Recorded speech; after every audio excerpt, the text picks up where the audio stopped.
इस वक्त की बड़ी खबर उत्तर प्रदेश से, जहां पर संभल में सर्वे को लेकर हिंसा देखी जा रही है। संभल हिंसा में 3 लोगों की मौत हो चुकी है।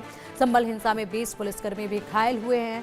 लगातार संभल की जो तस्वीरें सामने आ रही हैं वो वाकई में हैरान कर देने वाली हैं, क्योंकि जिस तरीके से अराजकता हिंसा यहां पर देखी जा रही है वो वाकई में हैरान करने वाली है। लगातार इस तरीके से जो हादसे लगातार देखे जा रहे हैं उस पर सवाल उठते हैं कि आखिर कब मंदिर मस्जिद पर ये हिंसा जो है वो देखी जाएगी।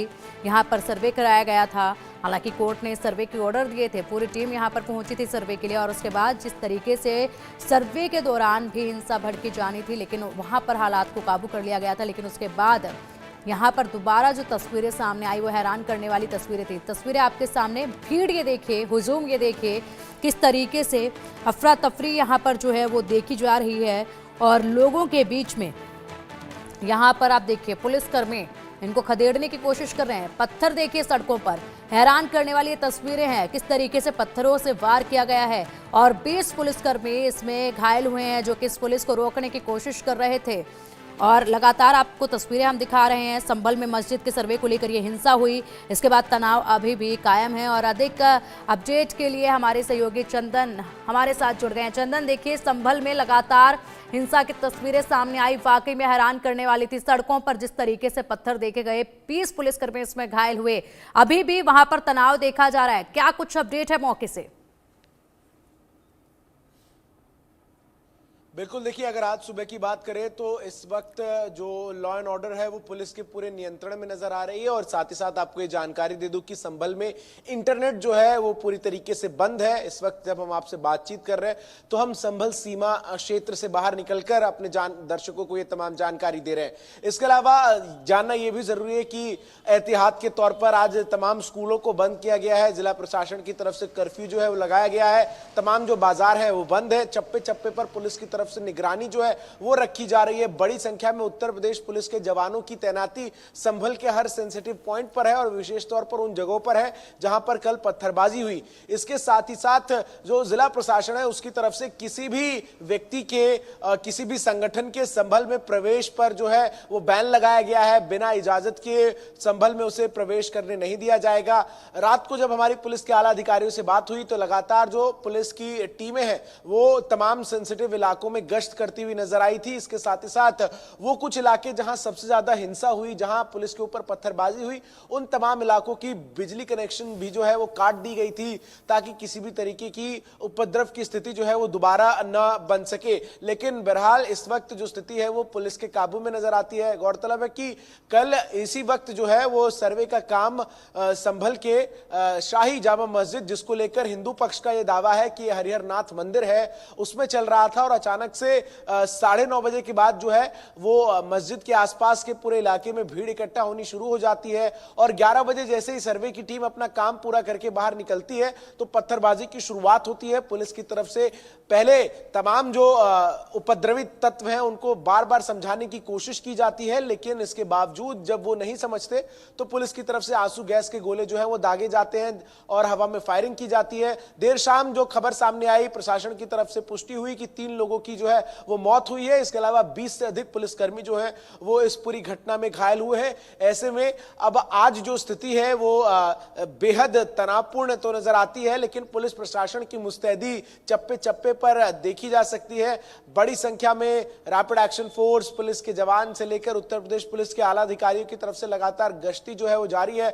जो आसपास के तमाम जिले हैं वहां से भी अतिरिक्त पुलिस बल की टीमों को जो है वो तमाम सेंसिटिव पॉइंट्स पर लगा दिया गया है, जिसके जरिए जो सुरक्षा व्यवस्था है वो सुनिश्चित की जाए। साथ ही साथ स्कूल्स को बंद किया गया है। एहतियात के तौर पर जो तमाम प्रमुख बाजार हैं वो भी बंद है। बिल्कुल चंदन, बिल्कुल देखिए स्कूल बंद है, इंटरनेट सेवाएं बंद है, और ऐसे में बड़ा सवाल ये उठता है कि जब पहले ही पुलिस ने जो अपनी तैयारियां की थी वो तैयारियां कुछ इस कदर थी कि सुबह सवेरे ही जो ये सर्वे है ये पूरा कर लिया जाए, क्योंकि 12 बजे के बाद जो है वहां पर नमाज अदा करने के लिए भीड़ इकट्ठा हो जाएगी। लेकिन जैसे ही मस्जिद से बाहर निकलते हैं, जिस तरीके से आपने बताया, अचानक से भीड़ आ जाती है।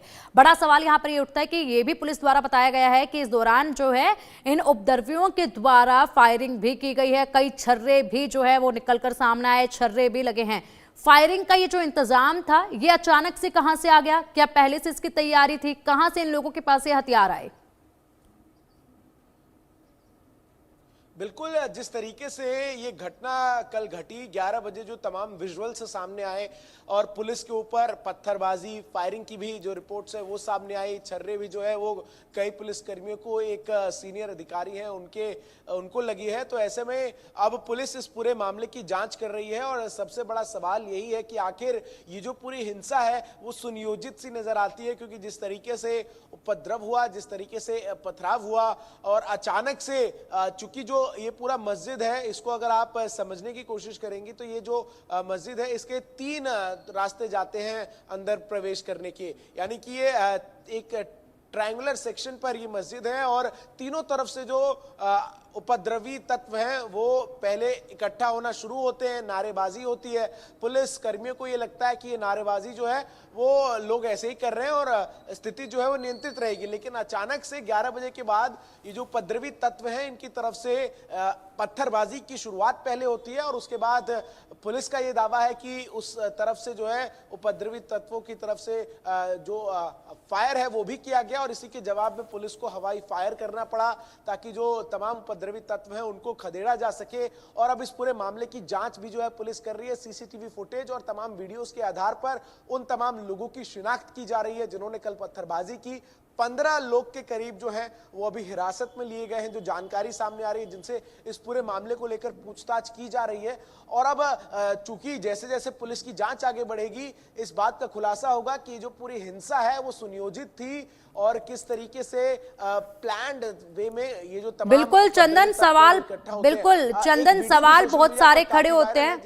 बिल्कुल चंदन, बिल्कुल सवाल बहुत सारे खड़े होते हैं और अभी जांच इसमें बहुत गहरे तक जाने की जरूरत है, क्योंकि जिस तरीके से हथियार इन लोगों के पास आए, वीडियोस जो है वो वायरल किए गए जिसमें पुलिस को फायरिंग करते दिखाया गया, लेकिन जो हथियार इन लोगों के पास आए, जहां से पहले इन उपद्रवियों ने फायरिंग की, उसकी जांच होना बहुत जरूरी है। कहां से इनके पास ये हथियार आए हैं, कितने लोगों के पास ये हथियार थे, अभी तक जो लोग हिरासत में ले गए हैं उनसे क्या जानकारी निकलकर सामने आई है, किस तरीके से पूछताछ की जा रही है, ये तमाम सवालों का जवाब हम आपसे लेंगे। लेकिन फिलहाल एक बड़ा अपडेट सामने आ रहा है, उस पर भी नजर डाल लेते हैं। आप बने रहिएगा हमारे साथ। संभल में पथराव के बाद अभी भी तनाव बरकरार है। 1000 लोगों पर केस दर्ज होगा। एडीजी रमित शर्मा संभल पहुंचे हैं। डीआईजी के साथ हाई लेवल मीटिंग जो है वो जारी है। आरोपियों के खिलाफ एक्शन में पुलिस लगातार जुटी हुई है।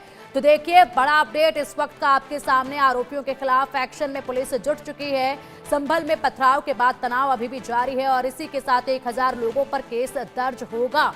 और साथ ही साथ एडीजी रमित शर्मा संभल पहुंच गए हैं। चंदन, एडीजी रमित शर्मा वहां संभल पहुंच गए हैं और इसी के साथ 1000 लोगों पर मामला दर्ज किया जाएगा, क्योंकि तादाद जिस तरीके से देखी गई वाकई में हैरान करने वाली थी। पूरी सड़कें पत्थरों से लबालब नजर आ रही थी। ऐसे में बड़ा अपडेट ये सामने आ रहा है कि यहाँ पर हाई लेवल मीटिंग जो है वो जारी है। आरोपियों के खिलाफ एक्शन अब काफी तेजी के साथ देखा जा रहा है। 1000 लोगों के खिलाफ जो है वो मामला दर्ज किया जाएगा।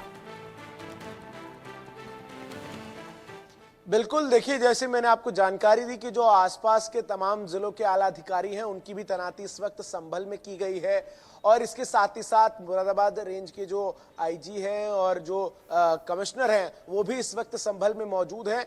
और अब आज जो पुलिस है वो जैसे जांच आगे बढ़ाएगी, 1000 लोगों पर, अज्ञात लोगों पर मामला दर्ज है। जो अपडेट आया है उसमें 21 के करीब लोग जो हैं वो हिरासत में लिए गए हैं और इन्हीं लोगों से पूछताछ जारी है और इन्हीं से पूछताछ के बिना पर आगे और गिरफ्तारियां जो है वो आज दिन के समय में संभव होगी। और जो वीडियोस काफी सर्कुलेट हुए हैं, जिन वीडियोस में उपद्रवी तत्वों के चेहरे नजर आए हैं, जो पुलिस पर पथराव कर रहे हैं, फायरिंग करते हुए नजर आए हैं, उन सभी की पहचान पुलिस की तरफ से जो है वो की जा रही है और अब उनकी तलाश पुलिस कर रही है। और साथ ही साथ जो हिरासत में लोग हैं उनसे भी पुलिस की टीम पूछताछ कर रही है, जिससे इस पूरे जो घटना कल घटी उसको डिकोड किया जा सके कि आखिर किस तरीके से ये जो हिंसा है वो हुई। और एक और बड़ी बात यह है कि आपने कल सोशल मीडिया पर एक वीडियो भी काफी तेजी से वायरल होते हुए देखा होगा, जिसमें जो पुलिस के आला अधिकारी हैं वो बार बार ये अपील कर रहे हैं उपद्रवी तत्वों से कि आप जो है वो पथराव ना कीजिए, आप किसी नेता के बहकावे में मत आइए। और इसके बावजूद पत्थरबाजी का जो सिलसिला है वो रुकने का नाम नहीं ले रहा था। तो अब ऐसे में बड़ा सवाल है कि आखिर किसके इशारे पर ये पत्थरबाजी हुई, इसके पीछे किसका हाथ है। इन तमाम सवालों के जवाब जो है वो पुलिस प्रशासन को तलाशने हैं और इसीलिए आज एक तरफ जहां चप्पे चप्पे पर सुरक्षा बंदोबस्त नजर आ रही है, ड्रोन से लगातार हर सेंसिटिव एरिया की मॉनिटरिंग की जा रही है और जो पुलिसकर्मी है वो लगातार हर उस एरिया में लगातार गश्त करते हुए बीती रात से नजर आ रहे हैं, जहां पर कल हिंसा हुई। और अब ऐसे में जो जांच है वो इसी दिशा में आगे बढ़ती हुई नजर आएगी कि आखिर किसके कहने पर, किसके उकसावे पर ये पत्थरबाजी हुई। गौरतलब है कि जब 19 नवंबर को सर्वे करने के लिए टीम पहली बार पहुंची थी, तब भी जो लोग हैं वो इकट्ठा हुए थे, लेकिन उस दौरान अप्रिय घटना कुछ नहीं हुई थी। लेकिन इस बार चूंकि पहले से पता था कि जो एएसआई की टीम है वो आएगी सुबह के वक्त और इतने घंटे सर्वे का काम चलेगा, ऐसे में जो उपद्रवी तत्व हैं वो बिल्कुल चंदन, जिस तरीके से फायरिंग की गई,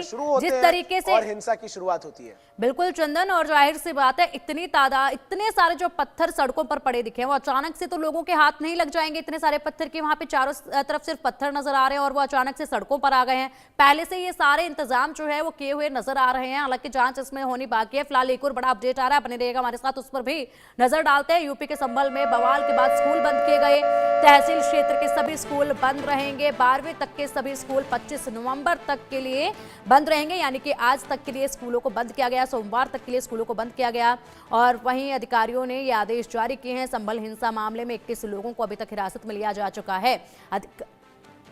और चलिए अधिक अपडेट के लिए लगातार हमारे सहयोगी चंदन भारद्वाज हमारे साथ जुड़े हुए हैं। चंदन, देखिए स्कूल बंद कर दिए गए, इंटरनेट सेवाएं जो हैं वो बंद है, क्योंकि जिस तरीके से मैसेजेस कुछ वायरल हो रहे थे जिसमें गलत संदेश जो है वो दिया जा रहा था और हिंसा को और भी भड़काने की कोशिश की जा रही थी, हालांकि उस पर अभी फिलहाल के लिए रोक है, उससे राहत है। लेकिन स्कूलों को बंद किया गया है, बच्चों की पढ़ाई का नुकसान हो रहा है। दूसरी तरफ अगर बात की जाए हिरासत में लिए लोगों को लेकर भी किस तरीके से इनसे पूछताछ की जा रही है, किस तरीके से इस दिशा में कार्रवाई की जा रही है, लोगों की पहचान कैसे की जा रही है, ये भी बताइएगा। और स्कूल को भी अपडेट दीजिएगा कि क्या ये जो स्कूल बंद किए गए हैं ये केवल आज सोमवार तक के लिए बंद रहेंगे या फिर इसके बाद भी आगे अवधि जो है इस तनाव को देखते हुए बढ़ाई जा सकती है स्कूलों की छुट्टी को लेकर।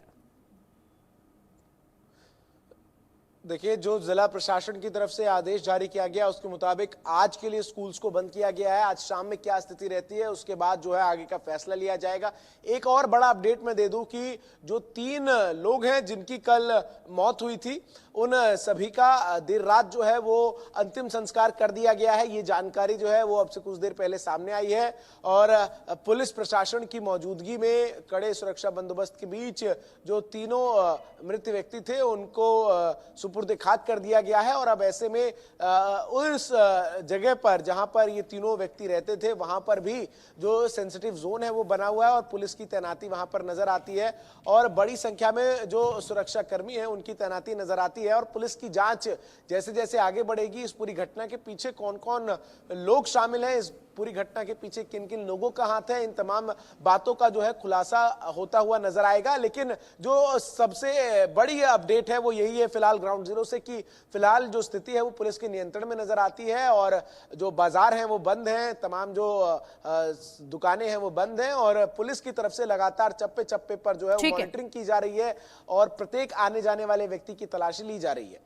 बिल्कुल बिल्कुल चंदन, जिस तरीके से यहाँ पर हाई लेवल मीटिंग्स हो रही हैं, कार्रवाई जिस दिशा में की जा रही है, जिसके साथ चेकिंग हो रही है, तमाम जो व्यवस्थाएं हैं वो अब पुख्ता नजर आ रही हैं। ऐसे में तनाव जरूर है लेकिन हालात जो हैं अब वो उम्मीद करते हैं कि बेहतर ही होते नजर आएं ताकि नुकसान और भी ज़्यादा इसमें ना देखा जाए।